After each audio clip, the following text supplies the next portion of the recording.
최고의 헌법기관입니다. 무슨 얘기인지 기사 같이 보시죠. 특검, 내란방조 혐의 한덕수 구속영장, 헌정사상 총리 첫 사례다.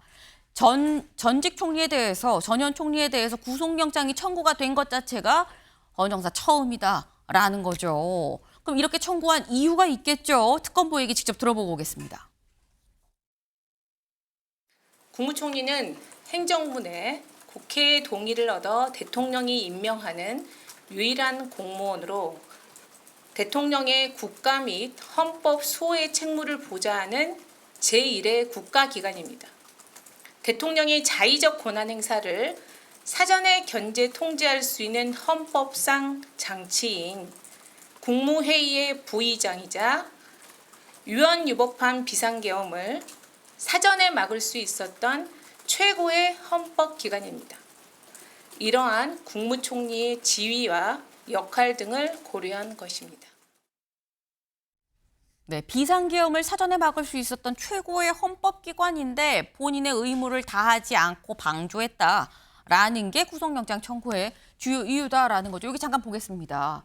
이번 구속영장에 적힌 혐의가 크게는 한 3가지 정도 돼요. 조금 얘기했던 내란 우두머리 방조 혐의가 있고요. 그리고 허위 공문서 작성 및 행사, 공용 서류 손상, 대통령 기록물법 위반. 다시 말해서 이 계엄문을 뭐 미리 사전에 받았니, 이 사후에 선포문을 만들었느니 안 만들었느니 그 부분이 지금 여기에 들어가는 거죠. 그리고 그거 나 윤석열 전 대통령한테 안 받아서 나중에 보니까 이 뒤에 꽂혀 있더라고요. 이런 얘기를 했었는데 이거 위증인데라는 혐의까지 크게 한 3가지 정도로 지금 나뉜다라는 겁니다. 근데 지금 특검보가 콕 집어서 얘기한 게 이경미 변호사님. 비상계엄을 사전에 막을 수 있었던 총리는 최고의 헌법기관이다라고 했는데 사실 이런 표현은 총리가 최고의 헌법기관이라는 게 잘 들어본 적이 없긴 해서 약간 박근혜 특검 때 경제공동체가 처음 나왔었던 것처럼 이번에 처음 나온 건가? 예전에 이런 표현이 있었나라는 생각이 들거든요. 그러니까 이제 뭐 비상계엄을 선포를 하는 것 자체가 사실 너무나 이제 초유의 일이다 보니까 그래서 이제 이런 개념을 어떻게 보면 이제 좀 국민들이 좀 이게 받아들이기가 쉽지 않았을 상황인데 이게 이제 국무회의라는 게 있지 않습니까? 이제 우리가 계엄을 선포를 하기 전에 국무회의를 거쳐야 되는 게 이제 헌법에 명시가 되어 있고, 네. 그럼 만약에 정말로 이제 이 비상계엄을 막으려고 했던 사람이라고 할 것 같으면 대통령이 이렇게 했을 때 어떻게 보면 국무총리 입장에서는 다시 한번 생각을 해보고 지금 비상계엄을 선포할 수 있는 그런 상황이 아니다라는 것을 국무회의 때 이제 국무위원들과 함께 막았어야 되는 그런 입장인데, 근데 당시에 이제 국무위원 11명이 소집되기를 어떻게 보면 본인이 이제 건의를 했다라고 지금 혐의를 받고 있고, 거기에 나가서 5분 정도 만에 이제 국무회의가 끝났다라고 할 것 같으면 네. 이거는 이제 국무회의에서 이 윤 전 대통령을 막았다라는 게 아니라 오히려 이렇게 진행되는 그 모든 상황이 있어가지고 어떻게 보면 우리가 이제 국무회의를 거쳐야만 나중에 법적으로도 문제가 없습니다. 절차적으로도 문제가 없습니다. 이런 이제 정당성을 부여하는 그런 이제 적극적으로 방조 행위까지 나아갔다. 그래서 이렇게 이제 지금 보고 있어가지고 그래서 이런 부분도 이제 국무총리 입장에서는 대통령을 견제해야 될 그런 이제 책무가 있는데 그런 책무를 헌법을 수호하는 그런 책무를 방기했다. 그 이제 국가기관으로서 이제 방기했다는 그 책임을 어떻게 보면 저 내란 우두머리 방조에 지금 이제 넣어놓은 것이다. 이렇게 볼 수 있을 것 같습니다. 근데 그렇다고 한다면 사실 여기서 드는 생각, 아까 말씀처럼 이번에 뭐 비상계엄 선언 자체가 사실 초유의 이런 일이기 때문에 관련해서 뭐 최고의 헌법기관으로 총리를 이 뭐 판단을 해서 어떻게 평가를 한 이런 부분은 사실 그 전례가 찾기가 쉽지 않은 그런 상황이다라는 말씀이셨어요. 근데 그렇다고 한다면 이번에 구속영장이 발부가 되냐 안 되냐도 상당히 좀 중요한 포인트일 수가 있는 부분인 건데 관련해서는 이 변호사님 어떻게 보십니까?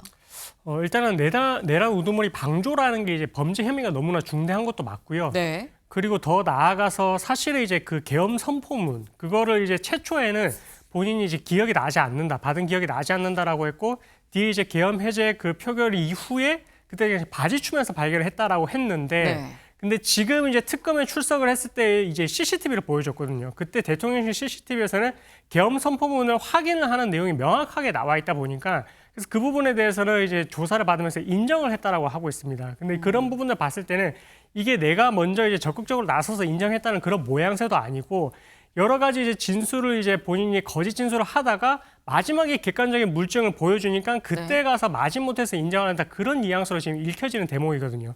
그래서 그런 부분들을 봤을 때는 객관적인 증거가 배치되는 그런 진술을 해왔던 그런 정황들은 결국 이제 증거인멸 혐의가 있다라고 볼 수밖에 없어가지고 뭐 조심스럽지만 아마 이런 부분들이 있어서는 아마 구속영장이 발부되는 데 있어서 가장 결정적인 역할을 하게 되지 않을까 뭐 그렇게 생각을 하고 있습니다.